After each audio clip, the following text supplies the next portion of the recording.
நவீன்குமார் மேலையும் கஞ்சா வழக்கு போட்டா என்ன பண்ணுவ? ஓ மேல கஞ்சா வழக்கு போட்டா என்ன பண்ணுவ? அவன் செத்துட்டாமா, அவன் எப்படி பிரெயின் வாஷ் பண்ணுவாங்கல்ல. அம்மா போனது போயிட்டாங்க. இனிமேல் நீங்க என்ன பண்ண போறீங்க? அந்த 5 காவலரையும் பழி வாங்கி என்ன பண்ண போறீங்க? பூரா திருப்போடுறதுக்காங்க. நாளைக்கு வெளியே நடமாட வேண்டாமா? நாளைக்கு வெளியே போக வேண்டாமா? அப்படி மிரட்டான், தட்டன் பண்றான். இதுக்கு யார் வரா? யார் வரா? எங்க ஜெயசீல கூட யார் சொன்னாங்க நம்ம பேர்லாம் யூஸ் பண்ணக்கூடாது. யார் வர்றா? புரோக்கர் யாரா? பேரூராட்சி தலைவர். பேரூராட்சி தலைவர். டேய், நீ எல்லாம் மருதுபாண்டி வாரிசாடா? நீ மருதுபாண்டி வாரிசாடா? மானமும் அறிவும் வீரமும் கொண்டு வெள்ளக்காரன ஓட ஓட விரட்டிய எங்கள் பாட்டன் மருதுபாண்டி பரம்பரையில நீ பிறந்தவனடா அயோக்கிய பயலே. புரோக்கர் வேலை பார்க்கற? புரோக்கர் வேலை சேங்க மாறம் மயிறு மாறேன் பூரா. டேய், திமுகல நான் கேக்குறேன், எங்க அண்ணன் தம்பி கேக்குறேன், என் சொந்தக்காரன் கேக்குறேன், திமுகல ஒருத்தர் கூட வாங்க மனசாட்சி இல்ல? ஒருத்தர் கூடவா?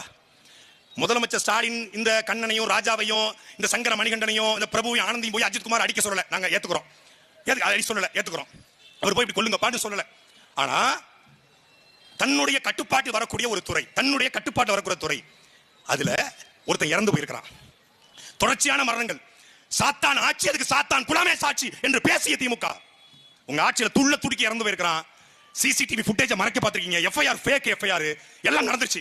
சரி, செந்தில் பாலாஜிக்கு ரைடு வந்தோடனே பதறி போய் டெல்லிக்கு போன முதலமைச்சர், ஈடி ரைடு வந்தோடனே மகனை கைது பண்ண கூடாதுன்னு எப்போதும் புறக்கணித்த நிதி ஆயோக்கை இந்த முறை புறக்கணிக்காத டெல்லிக்கு போய் மோடியுடைய காலை பிடிச்சு தொங்கிய முதலமைச்சர், பீகாருக்கு 500 கோடியை தூக்கி கொடுத்து காம்ப்ரமைஸ் பேசி ஈடி ரைட நீர்த்து போக செய்த முதலமைச்சர், ஜெகத்ரட்சகன் வீட்டு ரைடா, ஏவாவில் வீட்டு ரைடா, பொன்முடி வீட்டு ரைடா, கேஎன் நேரு வீட்டு ரைடா, உடனடியாக டெல்லிக்கு பறக்கிற திமுக கூட்டம். லாக்டவுன் காலகட்டம், ஊரடங்கு காலகட்டம், யாரும் சென்னையிலிருந்து திருநெல்வேலிக்கோ திருநெல்வேலி சென்னைக்கோ போக முடியாது.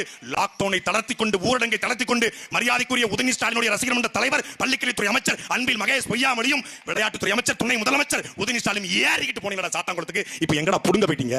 எங்கடா போயிட்டீங்க?